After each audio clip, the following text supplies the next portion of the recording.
sekarang kita diminta mengecek apakah integral 1 sampai tak hingga e pangkat min x kuadrat dx itu konvergen atau tidak. Kalau kita lihat itu adalah limit b menuju tak hingga integral 1 sampai b e pangkat min x kuadrat dx, dan kita lihat ini integral ini tidak bisa dihitung ya, karena kalau kita melakukan substitusi u sama dengan x kuadrat, du nya 2x dx, maka ini tidak bisa jalan ya, akan stuck dia di sini. Nah, karena ini tidak bisa kita hitung, tapi nanti kita memerlukan teori yang lebih advance. Jadi saat ini kita tidak bisa menghitung integral ini dengan pengetahuan yang kita miliki saat ini.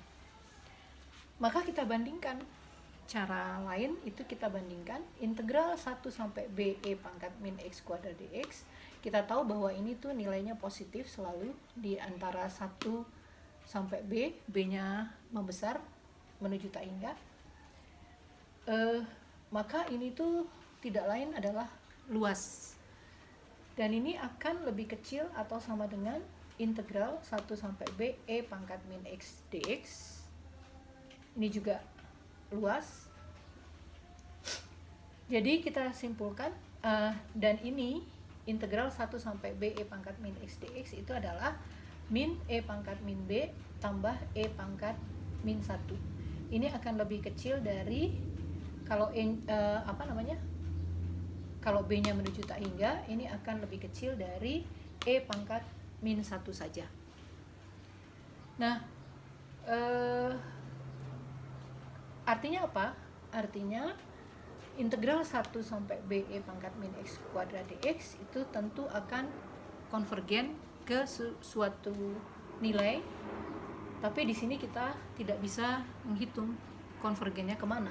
Kita hanya menjamin bahwa integral ini tuh konvergen karena dia lebih kecil atau sama dengan e pangkat min 1, lebih kecil dari e pangkat min 1. Artinya nilainya itu akan lebih kecil juga daripada 1/e. Nah, secara umum kita bisa menggunakan teorema ini.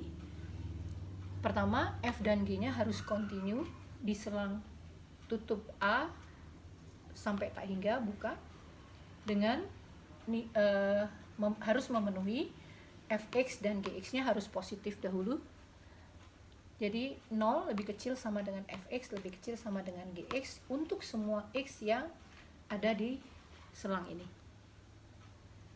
Nah, kalau integral a sampai tak hingga fx dx-nya konvergen, kalau integral a sampai tak hingga gx dx-nya konvergen, maka yang lebih kecil pun pasti konvergen. Jadi logikanya kalau yang lebih besar saja konvergen, apalagi yang lebih kecilnya pasti konvergen. Nah, kalau yang lebih kecilnya saja sudah divergen, apalagi yang lebih besarnya, itu yang nomor 2 ya. Jadi kalau integral fx dx-nya divergen, maka integral a sampai tak hingga gx dx-nya pasti divergen. Jadi kita bisa pakai membandingkan integral yang akan kita cek konvergensinya itu dengan integral yang bisa kita hitung, dan kita tahu bahwa integral tersebut konvergen atau divergen. Nah, itu yang cara yang bisa kita pakai. Nanti pada video berikut kita akan melihat contoh penggunaan dari teorema perbandingan ini.